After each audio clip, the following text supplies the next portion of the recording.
Alright, in today's video, we're going to talk about how much money you'll take home in France after paying your cotisation à la retraite, your social charges, your taxes, and all of that fun stuff. Firstly, a part-time student worker, part-time meaning 20 hours a week, who's earning the SMIC partiel. Then we'll talk about an intern who has some privileges that a salary guy doesn't have in France. This could lead to some misunderstanding, so we'll talk about that in a second. And finally, the CDI, the holy grail. For the purpose of this video, I'll talk about a full-term CDI, Passeport Talent kind of guy or girl who is paying taxes for himself, not for a family, for his partner and children. If your situation is different, the numbers will be different. But this is the kind of income you should be targeting for in France after you finish your masters. All of these figures that I'm sharing with you are from my own personal experience. I'll start with the theory, what the service publique says that you should be paying in terms of taxes for each of these cases, and there are brackets, we'll get to that in a second. But after we have a look at the theory, we'll have a look at my real receipts, my real payslips from the last decade. I've done each one of these three roles, and I'll show you how much taxes and charges you pay for each of these three cases, the gross to net journey. The turning point in my journey has been the MIM Grande École program. If you don't know what that is, I've done a whole bunch of videos, a whole series of videos on that. You can find that under playlists in my channel. But in a nutshell, it is this master's degree that I did in Lille at this business school called EDHEC Business School. So if you're new here, my name is Joshua Balata. I moved to France in August of 2016 for the Grande École program at EDHEC Business School in Lille. I did their 2-year program with 1 year of internship between the 2 years, where I worked in Amsterdam and in Paris. I did a couple of student jobs to make some money, and at the end of it, I found myself my first CDI in 2019 in Paris. To finish this video, I'll share with you 3 pieces of advice that I wish I had back when I was starting my professional journey back in 2016. Let's get straight to it. So I found this formula on the Service Public website back in 2019, and it has been really accurate in all this time that I've been using it. You can see the taxation percent over here and how much money you will actually take home for a month after paying your taxes. So up to 11,500 something, you don't pay any taxes, and then there's a progressive bracket for each of these income spots. So if you're making 15 or 18,000 euro, that's you can just enter a new 18,500. How much money will you make? Now this at least is the theory. This is what the government says you should be paying. Let's look at the real cases. Let's start with case 1, the full-time intern. This is the stage where most of you will probably begin your life here in France, and the government says that you should be paying you'll be paid 4.5 euros per hour. And this is not really a salary. This is like, they call it a gratification. At 4.5 euro an hour, for a standard month, you're making something like 693 euros. That's where it can get misleading. Is this what you will make when you come to study for your business school in France? I've spoken to a bunch of people, and this is not the number that they will be making. This is not the number that I made either. It's a little higher than this. You can expect something like 1,200 to 1,700 euro, depending on the year, if you're getting out of a business school like EDHEC or HEC. I got out of EDHEC, and here is what my bulletin pay looked like. In this company, they're calling it indemnité de stage. Indemnité is when you haven't really earned it. Like, when you don't have a job, you get an indemnité. It's like this unearned, anyway. Indemnité stage is 1,500 euro, sorry. And after paying all of your taxes, social contributions, I got 1,377 euro per month. And that was for 6 months. I got this money every month. Now, I've really asked a bunch of questions to the HR people to understand how this works. The first one is the santé, sécurité sociale, and then you have retraite, which is your retirement. The employer paid 1,847 euros, and the total before taxes was 1,500, and the net after taxes was 1,367. That's 92% of my gross salary. In any other country, that would be a steal. That would be a nice dream, right? Why this is misleading is that it is a tax bubble. The French government wants you to make it cheap for companies to hire you as a student. On that minimum gratification of 693 that we spoke about before at 4.5 euros an hour, neither you nor the company pays any social charges. But 693 is so low for Paris that companies pay a little higher. At this higher income, the real one that you're looking over here, you pay taxes. Both you and the company pays tax. But here's the catch. If you stay in this 92% land for a long time, like for a year, it's fine. But if you stay here for a long time, you're not really investing anything into the country. So you don't have the right to buy it back. Like for 18 months, I think for foreigners, if I'm not wrong, you should have worked in France before you can get the chômage. That's unemployment benefits. If you're just doing internships back to back, then you won't be investing into the system. So you're not really a full citizen, let's say. You're an apprentice, learner kind of situation. Enjoy the bubble while it lasts. This is a lot of money and you don't pay a lot of taxes. But don't get used to it. The real shock comes when you get a CDI. Now, notice that I didn't start with the student worker. I started with the intern. And there's a reason for this because As much as I looked, I could not find my payslips from when I was a student. I did this whole EDHEC, URSAF, the Pôle emploi. I did the whole thing. It is on paper. I declared my taxes that year and everything, but I just can't find my payslip. So you'll have to take my word for this one. I'm taking you back to Lille when I was working at a local sandwich shop for 20 hours a week. So that was 4 hours every day for 5 days a week. And I did not work in the weekends and I did not work late in the evenings. So this was really a very comfortable job. And my take-home salary at this point was somewhere around 900 euros.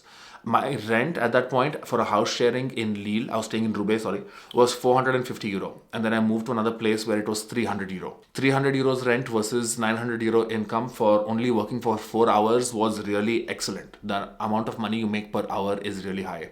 Now, this is a CDI kind of job, right? Compared to the internship has special privileges, and a CDI doesn't have those special privileges. Those theory values that we saw in Excel will apply to CDI and CDI temps partiel jobs, not to internships, right? So all of those percentages that we saw before, this will apply to my working in the sandwich bar shop, not for my internship. That little caveat that this theory value is for employees, not for interns. It's about this time when I realized what a privilege it is to work in France. If I was serving in equivalent kind of sandwich shop in India, any city, any kind of sandwich shop, any eatery really, and if I was serving these many clients for these many hours in a day, let's say by some magic we are able to replicate the exact volume of customers, I wouldn't be making this proportion of my rent, and that's where I felt people have already fought for your rights here in France. I've spoken a bunch about this in my financial and non-financial benefits of living in France videos.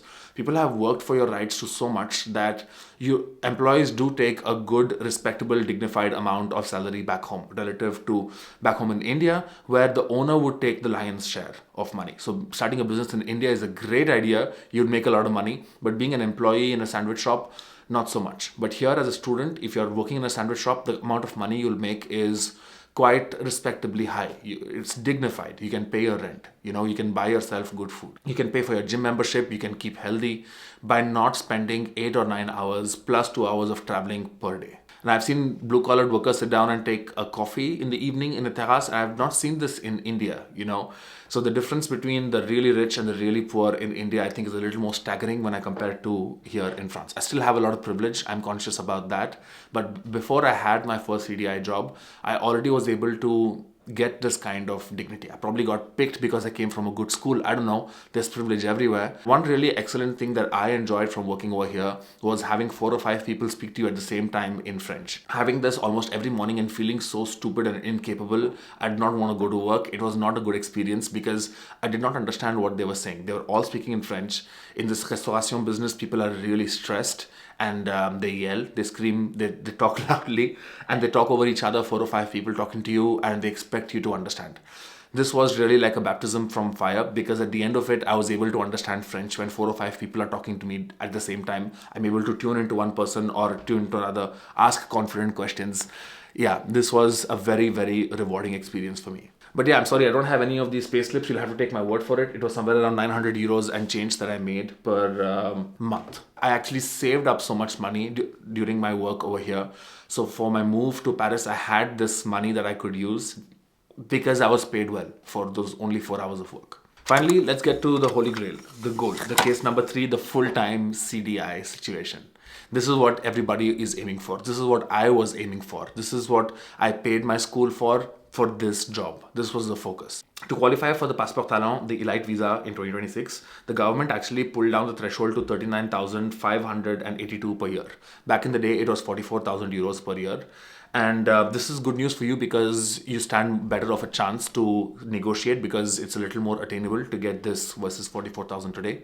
Just a couple of years ago, it was 44,000. I'm talking pre-COVID, pre-energy crisis, pre-conflict situations where it was a little easier to get a job than it is today. So today the situation is a little more complicated, but there is some hope at the end of the tunnel. I've spoken about that in this previous video where I'm talking about some geopolitics. Without getting into the context of how hard or easy it is to get a job, let's talk about what you will take home after you bag this job. So if you're a master's grad from a school like EDHEC, you're likely aiming for 44 or 50,000 euros.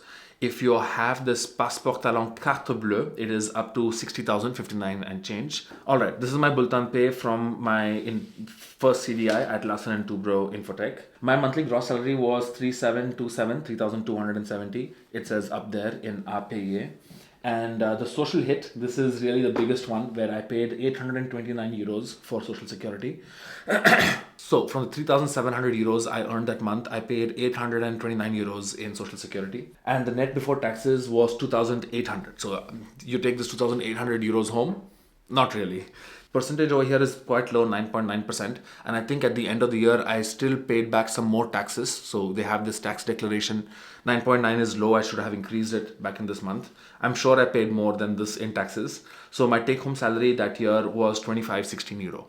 A little lesser than this because at the end of the year, I paid more taxes back, somewhere around 2,500 euros, let's say. So at that really conservative 9% rate, the state took away another 301 euros from me after having paid the, it is what it is, man. Two things are certain in life, taxes and death. It is what it is. So I lost roughly 32% of my income to all of this stuff. So let's go back to our theory. It was 37.27 per month into 12 months. It's 44,730. So that's somewhere over here. So if I went 44,730, the same rate of, it was 32%, not 30. Then it brings it down to 2,600. So it's a little optimistic, but give or take, it's the same thing. You get an idea of how much you're going to pay in taxes and social contributions before you take money home. Now for the 3 pieces of advice that I wish I had back when I was starting my career. Firstly is to build yourself a fortress of all of your documents. Notice how I lost my document when I wanted to show it to you and I don't have it. The rule of thumb that they share with you here in France is to keep your documents for 10 years. I would say just keep it. Make us a digital copy and just keep it. You never know when you might need it. This organization has come in handy for me and I teach this in my Fit in France handbook. It's a PDF that will help you with your move to France in your first year. If you want to get rid of all the stress, not lose that much money and you want information on how to get your life started in France, this PDF will definitely help you.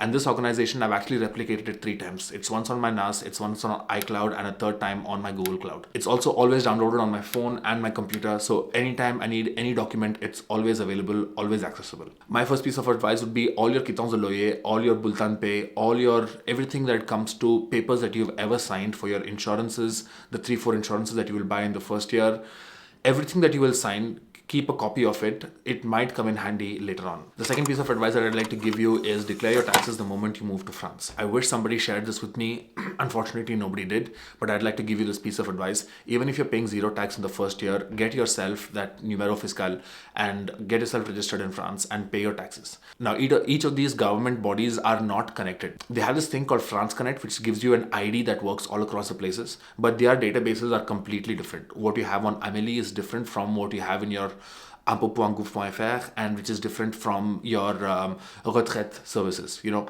And the most important thing over here is the impôt.gouv.fr. This is a proof that you've been in France, that you've been declaring yourself and you're paying taxes. So the first year, if you're not making any money, your taxes are of course 0, but it builds this ancienneté. So later, when you get out of business school, you can use their own document to prove that you've been here in France instead of using your diploma certificate, which will also work. But this is better because it's their document that gives you a trace of your footprint here in France.